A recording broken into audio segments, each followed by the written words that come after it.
Okay, almost set now for the first trial of the morning. And the green light's up and they're away and racing now. Vital Sign is showing gate speed and going forward. The Rip It Up Sister on the inside. And then comes Punchline, who's going to drop in behind these, but Rip It Up Sister go through the lead from Vital Sign, and then goes Punchline.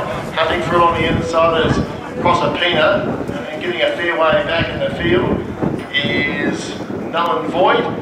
And one dropping back to the rear of the field as they go towards the back straight fast. Rip It Up Sister down the back straight, a half a length Artigo Caviar. Vital Sign third behind the leader being shaken up. Then comes Null and Void back at the rear as Proserpina. And gee, Punchline's made up the ground again and it's tagged on. They go towards the 400 metre mark. Rip It Up Sister, a half a length. Artigo Caviar third on the inside. Vital Sign followed by Null and Void. Getting to the outside, Proserpina trying to make up ground.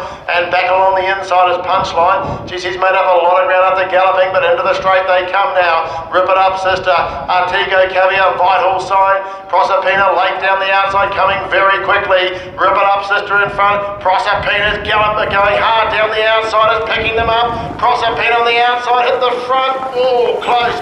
Maybe also Rip It Up Sister might have just held on from Proserpina. In behind these, Punchline turned up round to get into third spot. Don't know what was happening with him in the trial. In behind these, Vital Sign, then comes back in the field, Artigo Caviar, Null and Void back last.